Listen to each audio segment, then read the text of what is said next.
Hello everyone, मैं अंजलि शर्मा आप सभी का स्वागत करती हूँ मेरे चैनल एस्ट्रो बाय अंजलि में। और आज के हमारे इस एपिसोड में जहाँ मैं बात करने वाली हूँ एक नए प्लैनेट के बारे में।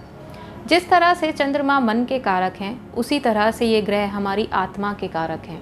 जी हाँ, मैं बात कर रही हूँ प्लैनेट सन की। सन जिनके बिना पृथ्वी पर जीवन संभव ही नहीं है। एक व्यक्ति की जब डेथ होती है तो उसकी फिजिकल बॉडी को डेड बॉडी डिक्लेयर कर दिया जाता है, क्योंकि उसकी सोल इस फिजिकल बॉडी को छोड़ देती है। और जब यही सोल किसी माता के गर्भ में एक नए शरीर में प्रवेश करती है तो एक नए जीवन की शुरुआत होती है।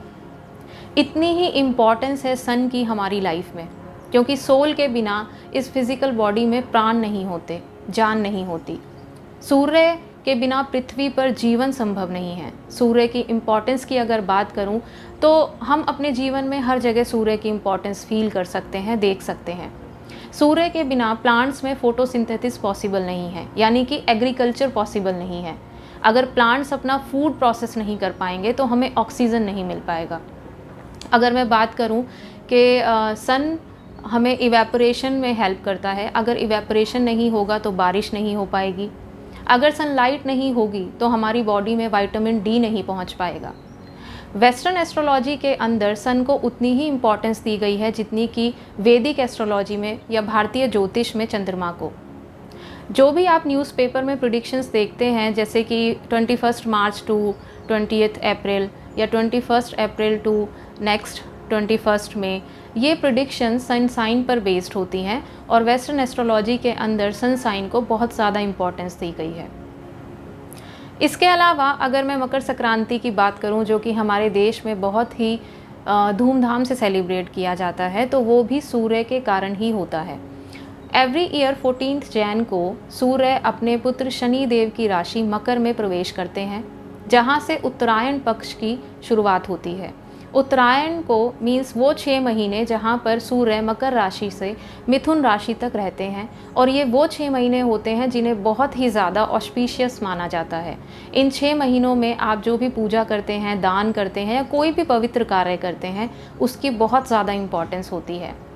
ये भी सूर्य के कारण ही है, क्योंकि एवरी ईयर मकर संक्रांति सूर्य के मकर में प्रवेश करने के साथ ही शुरू होती है। तो हमारे जीवन में अगर हम देखें तो सूर्य की इम्पॉर्टेंस हर जगह पर है।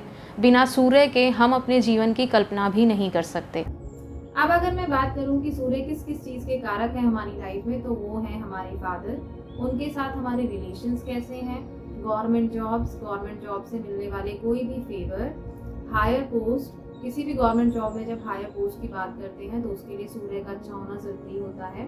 हमारी बोन्स, हमारे हर्ट, हमारी वाइटैलिटी, हमारी जो भी फिजिकल स्ट्रेंथ है, हमारा कॉन्फिडेंस, हमारी विल पावर, हमारे name and fame in society, इन सारी चीज़ों के लिए सूर्य का अच्छा होना बहुत ज़रूरी है। अब हम जानते हैं कि अगर हमारी कुंडली में सूर्य अच्छी स्थिति में है, बहुत पॉजिटिवली हमारे लिए काम कर रहे हैं, तो वो क्या साइंस एंड सिम्टम्स हो सकते हैं जिससे आप ये समझ सकते हैं।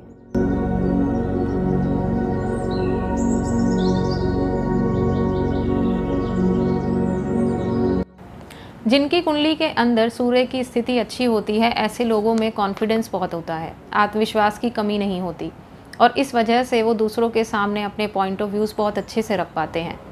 ऐसे लोगों के चेहरे पर एक अलग सा तेज होता है। ऐसे लोगों का समाज में बहुत नाम होता है, नेम एंड फेम मिलता है उन्हें सोसाइटी के अंदर। अपने वर्क प्लेस पर उन्हें अपने सीनियर्स से बहुत फेवर्स मिलते हैं। उनकी ग्रोथ में उनके सीनियर्स उन्हें बहुत हेल्प करते हैं। ऐसे लोगों का रिलेशन अपने फादर के साथ बहुत अच्छा होता है। लाइफ टाइम उन्हें अपने फादर से सपोर्ट मिलती है। गवर्नमेंट जॉब्स के लिए सूर्य की अच्छी स्थिति आपको बहुत ज़्यादा बेनिफिट दे सकती है।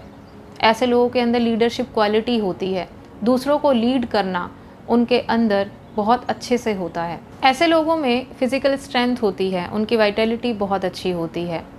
ऐसे लोगों को अपने काम के लिए रिकॉग्निशन मिलता है। उन्हें लाइफ में राइज होने के लिए बहुत ज़्यादा स्ट्रगल्स नहीं करने पड़ते, उनका करियर बहुत अच्छा रहता है।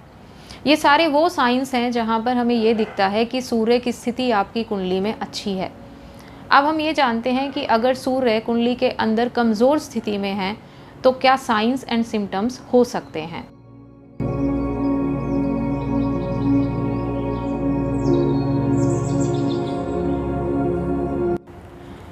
यदि कुंडली में सूर्य की स्थिति अच्छी ना हो या सूर्य दूसरे ग्रहों से पीड़ित हो तो ऐसे लोगों में आत्मविश्वास बिल्कुल नहीं होता या आत्मविश्वास की बहुत कमी होती है। ऐसे लोग हमेशा दूसरों के दिखाए रास्ते पर ज़्यादा चलते हैं क्योंकि उनके अंदर कॉन्फिडेंस की फीलिंग नहीं होती है। ऐसे लोगों का रिलेशन अपने फादर से अच्छा नहीं होता है, या तो फादर की हेल्थ इश्यूज़ रहते हैं या फिर फादर से बहुत ज़्यादा डिस्टेंस हो जाता है या फिर किसी ना किसी वजह से फादर के साथ कोई डिस्प्यूट रहता है। ऐसे लोग कभी भी दूसरों के सामने अपना पॉइंट ऑफ व्यू नहीं रख पाते, अपनी चीज़ों के लिए स्टैंड नहीं ले पाते। अगर सूर्य की स्थिति अच्छी ना हो तो करियर में राइज करना बड़ा मुश्किल होता है। वर्क प्लेस पर आपके सीनियर्स आपको सपोर्ट नहीं करते, इनफैक्ट आपकी ग्रोथ में कोई ना कोई ऑब्स्टेकल क्रिएट करते हैं। गवर्नमेंट जॉब्स मिल पाना बहुत मुश्किल हो जाता है अगर सूर्य स्ट्रांग ना हो। कई बार ये भी देखा जाता है कि अगर सूर्य ज़्यादा पीड़ित है तो गवर्नमेंट की तरफ से कोई ना कोई लिटिगेशन भी आपको फेस करना पड़ सकता है। सूर्य अगर कमज़ोर है तो ऐसे लोगों को हार्ट प्रॉब्लम हो सकते हैं, ब्लड प्रेशर की प्रॉब्लम रहती है, कोई ना कोई ऑटो इम्यून डिसऑर्डर हो सकता है, विटामिन डी डेफिशिएंसी हो सकती है, आइज़ की प्रॉब्लम हो सकती है। ऐसे लोगों के अंदर वाइटलिटी बहुत कम होती है, यानी कि उनकी इम्यून पावर बहुत ज़्यादा अच्छी नहीं होती है। अगर मैं इसके अलावा बात करूं तो जहां पर सूर्य बहुत ज़्यादा पीड़ित होते हैं तो ऐसे लोग हमेशा लाइफ में अपनी असफलता के लिए दूसरों को ज़िम्मेदार ठहराते हैं क्योंकि वो अपनी लाइफ में राइज नहीं कर पाए। रीज़न क्योंकि उनके अंदर आत्मविश्वास की कमी थी। तो ये सारे वो साइंस हैं जो हमें ये बताते हैं कि अगर सूर्य कमज़ोर है आपकी कुंडली के अंदर तो किस तरीके से वो आपकी लाइफ में आपको दिखाई देगा। अब मैंने ये तो समझा कि सूर्य अगर वीक है तो क्या साइंस हो सकते हैं। अब हम बात करते हैं कि किस तरह से आप अपने सूर्य को इम्प्रूव कर सकते हैं।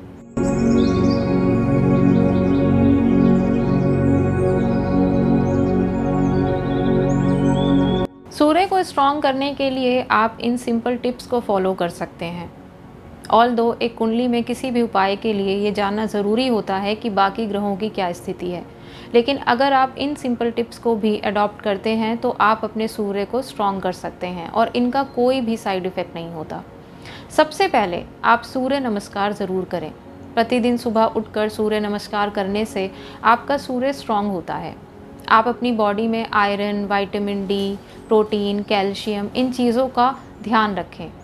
आप अपनी फ़िज़िकल स्ट्रेंथ को बनाए रखें। उसके लिए आप योगा करें, वॉक पर जाएं और खाने के लिए आप गुड़ का सेवन ज़रूर करें क्योंकि जब आप गुड़ का सेवन करते हैं आपका सन स्ट्रॉन्ग होता है। नमक का सेवन कम करें। इसके अलावा आप प्रतिदिन सूर्य को जल ज़रूर दें।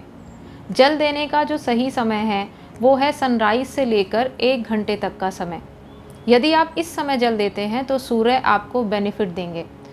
सूर्य को जल देते समय तांबे के बर्तन का प्रयोग करें और ओम घृणी सूर्याय नमः मंत्र का जाप करें, या फिर आप गायत्री मंत्र का जाप करते हुए भी सूर्य को जल दे सकते हैं। इस बात का ध्यान रखें कि वो जल आपके पैरों पर ना गिरे और जब जल आप दें तो वो आपके सर से ऊपर हाथ करके दें और सूर्य को प्रणाम ज़रूर करें। अगर आप इतना भी नहीं कर सकते तो डेली जब भी आप सूर्य देव को देखें तो उन्हें नमस्कार ज़रूर करें। इससे भी आपको सूर्य की ब्लेसिंग्स मिलती हैं। सूर्य को स्ट्रॉन्ग करने का सबसे अच्छा तरीका है कि आप अपने वर्क प्लेस पर अपने सीनियर्स की कभी बुराई ना करें। इनफैक्ट जो भी आप उनकी हेल्प कर सकते हैं उनकी हेल्प ज़रूर करें। अपने पिता का सम्मान करें। अपने पिता के लिए जो भी रिस्पॉन्सिबिलिटीज़ आपकी बनती हैं वो ज़रूर निभाएं। कई बार लोगों को सुनकर ये चीज़ें बहुत इम्प्रैक्टिकल लगती हैं कि मेरे सीनियर्स मुझे सपोर्ट नहीं करते या फिर मेरे फादर से मुझे कभी कुछ नहीं मिला तो मैं उनके लिए ये सब कैसे कर सकता हूँ। लेकिन ये चीज़ समझना आपके लिए बहुत ज़रूरी है कि अगर आपकी कुंडली में ये सूर्य की स्थिति आपको मिली है तो आपने अपने पास्ट लाइफ में सूर्य से मिलने वाली चीज़ों को कभी वैल्यू नहीं दी, उनको कभी रिस्पेक्ट नहीं दी, तो उन्हें करेक्ट करना आपकी ड्यूटी बनती है। इसीलिए ये सारी ऑब्स्टेकल्स आपके सामने आ रही हैं। इसके अलावा सूर्य हमारी सरकार के कारक हैं, तो एक चीज़ का ज़रूर ध्यान रखें कि कभी भी इनकम टैक्स या जीएसटी की चोरी ना करें।